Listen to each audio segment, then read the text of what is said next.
안녕하세요. 시니어타임즈 김병헌입니다. 6월 24일자 시니어 관련 뉴스를 전해드리겠습니다. 첫 번째는 기농기촌 소식입니다. 지난해 기농기촌한 가구가 관련 통계 집계 이래 가장 많았던 것으로 나타났습니다. 기농기촌 증가 이유는 코로나19 장기화로 인한 사회 경제적 여파, 농촌에 대한 관심 증가, 도시주택 가격 등이 복합적으로 작용한 것으로 보여집니다. 농림축산식품부는 이 같은 내용을 골자로 한 2021년 기농기촌 통계조사 결과를 23일 발표했습니다. 지난해 기농기촌 인구는 51만 5,434명으로 전년 대비 4.2% 증가하며 2년 연속 늘었습니다. 기농기촌 가구는 37만 7,744가구로 전년 대비 5.6% 증가하며 기농기촌 통계조사 이래 최대치를 기록했습니다. 전 연령대에서 기농기촌 가구가 증가했으며 특히 30대 이하 및 60대 기농기촌 가구는 전년에 비해 각각 5.0%, 16.4% 증가하며 큰 폭으로 확대되는 모습을 보였습니다. 특히 30대 이하 기농기촌 인구는 23만 5,004명으로 전체의 45.8%를 차지하며 2021년에도 기농기촌 흐름을 주도했습니다. 30대 이하 청년 노후 증가는 농촌에 대한 청년들의 인식 변화와 함께 영농 정착 지원 사업 등 정책의 결과라고 농식품부는 진단했습니다. 60대의 기농 증가는 도시에 거주하는 베이비붐 세대의 은퇴가 본격적인 영향으로 분석되었습니다. 지난해 국내 인구 이동량은 721만 명으로 전년 773만 명에 비해 감소했음에도 기농기촌 증가세가 유지된 것은 농촌으로의 이주 흐름이 견고해지고 있는 것으로 풀이됩니다. 1인 가구의 비중은 지속 증가하고 있으며 기농 초기 무리한 투자보다는 적정 규모로 영농을 시작하고 겸업을 선택하는 신중한 기농 경향이 이어지고 있다고 농식품부는 설명했습니다. 기농인이 많은 상위 5개 시군은 경북 의성, 전남 고흥, 경북 상주, 경북 영천, 경기 양평, 전남 무안, 경북 김천 순으로 나타났습니다. 이들 지역의 사례를 분석한 결과 동일 권역 내 또는 연고지 등 익숙한 곳, 영농 기반 마련이 쉬운 곳, 시군의 정책 지원이 활발한 곳으로 기농하는 경향을 확인할 수 있었다고 농식품부는 분석했습니다. 이들 지역으로 전입한 기농인의 전 거주지를 보면 인근의 대도시 또는 동일 권역이 가장 많았으며 의성의 경우 대구와 경북이 각 53.4%, 18.5%로 전체의 71.9%를 차지했습니다. 기촌 이유는 직업 34.3%, 주택 27.1%, 가족 22.2%, 자연환경 4.9% 순으로 조사됐습니다. 젊은 층일수록 일자리를 구하기 위해 기촌하는 경향을 보였으며 연령대가 높아질수록 일자리의 비중은 작아지고 주택을 고려하는 비중이 상승했습니다. 전반적으로는 기반이 갖춰진 대도시 근처 시군의 기촌 유입이 우세한 경향이 유지되는 가운데 비수도권 시군에서도 기촌이 증가하는 모습을 보였습니다. 비수도권의 군 지역도 정주 여건이 개선된 곳은 전남 담양군 담양의 사례와 같이 큰 폭으로 기촌인이 증가하는 것을 확인할 수 있었다고 농식품부는 설명했습니다. 농식품부는 이번 조사 결과를 토대로 기농기촌 활성화 정책을 보완 추진할 계획입니다. 우선 체계적인 기농기촌 준비 지원을 위해 농업 농촌의 일자리 경험, 모의 실행, 체험 제공 기회를 확대합니다. 구체적으로 농촌 생활을 사전에 경험할 수 있도록 지원하는 농촌에서 살아보기 프로그램, 도시민에게 영농 교육과 함께 농업 일자리 탐색 체험 기회를 제공하는 농업 일자리 탐색형 교육 규모를 늘리기로 했습니다.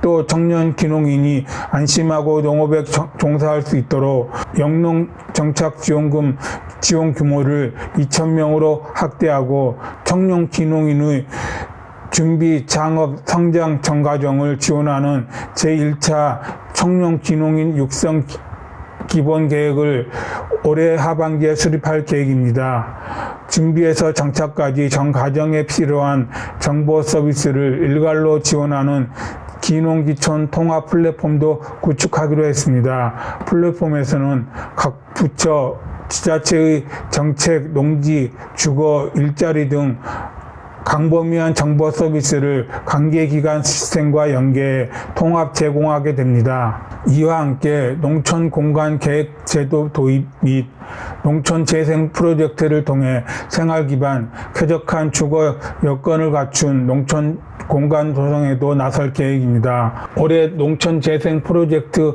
신규 지원 대상으로 21개 생활권을 추가 선정하고 공간 정비 및 주거 정주 여건 개선 사업을 지원할 예정입니다. 정현출 농식품 농업정책국장은 이번 기농기촌 통계조사 결과를 면밀히 분석해 필요한 정책을 보완해 나갈 예정이라며 최근 들어 농촌에 대한 관심이 커지고 있는 만큼 기농기촌을 희망하는 분들이 체계적으로 준비해 안정적으로 정착할 수 있도록 정책적으로 적극 뒷받침해 나가겠다고 밝혔습니다.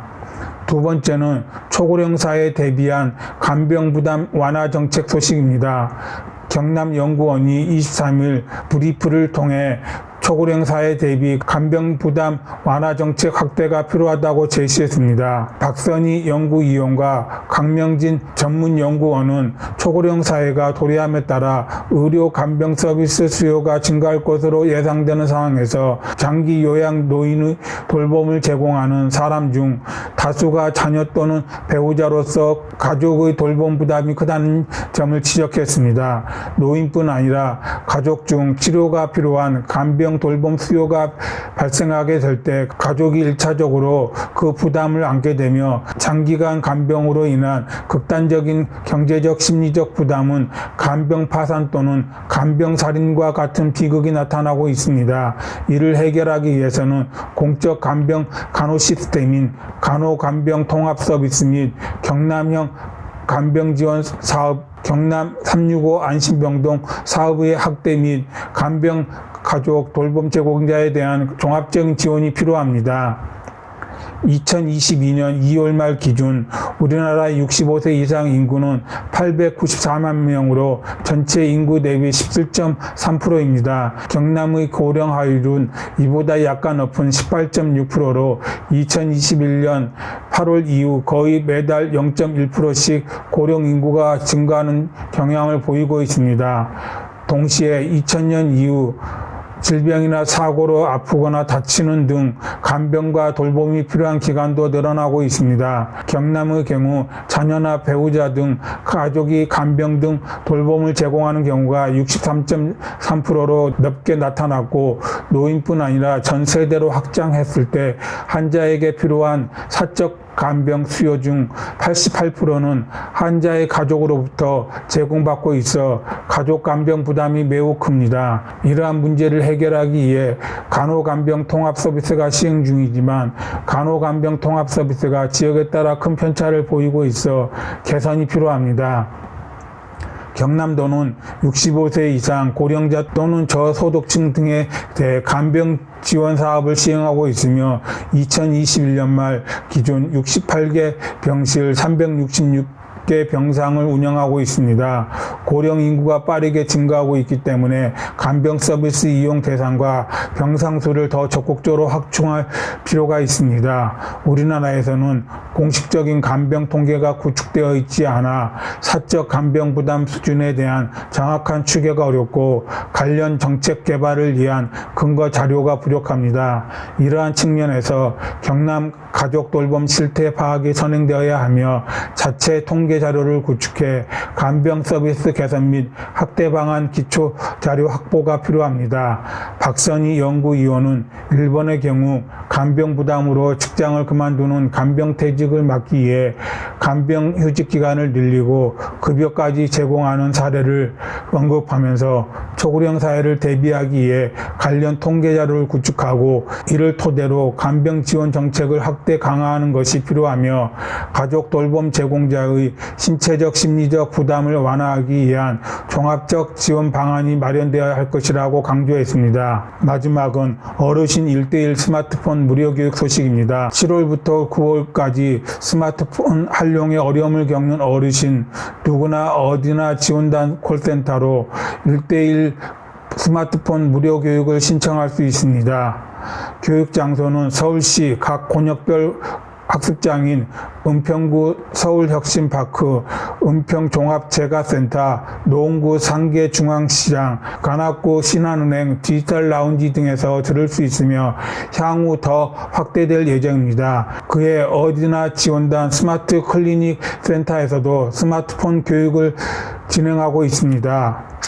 서울시 대표 시니어 교육 사업인 어디나 지원단을 운영하고 있는 서울 디지털 재단은 이동이 불편한 어르신들을 위해 교육장을 확대 마련하고 집에서도 쉽게 신청할 수 있는 어디나 지원단 콜센터를 6월 20일에 오픈했습니다. 55세 이상 스마트폰 교육을 희망하는 서울시민 누구나 어디나 지원단 콜센터에 전화하면 교육을 신청할 수 있으며 교육시간, 장소, 내용 등에 대한 자세한 상담도 받을 수 있습니다. 어디나 지원단 콜센터 운영 시간은 평일 10시부터 16시까지입니다. 대표적인 교육 내용으로는 스마트폰 설정 및 기초 카카오톡 활용, 실생활 웹 활용이 있습니다. 어디나 지원단 교육은 어르신이 궁금한 내용을 강사가 답해주는 1:1 가해 방식으로 교육 수행의 만족도가 높습니다. 똑같은 내용도 여러 번 반복해 주어 강의식보다 교육 효과도 월등히 높은 것이 특징입니다. 강효식 서울 디지털재단 이사장은 모바일 기기 활용이 어려운 어르신도 전화로 쉽게 교육을 신청할 수 있도록 콜센터를 오픈하게 되었다며 편리한 디지털 생활을 꿈꾸는 어르신들의 많은 참여를 기다린다고 전했습니다. 한편 서울 디지털재단은 지난 6월 15일 신한은행과 업무 협약 이후 서울 시내 고령층 방문객이 높은 신한은행 영업장에서도 어르신이 어디나 지원단 1:1 교육을 받을 수 있도록 준비 중입니다. 이상으로 시니어 관련 브리핑을 마치겠습니다. 내용이 좋았다면 구독과 좋아요를 눌러주세요. 감사합니다.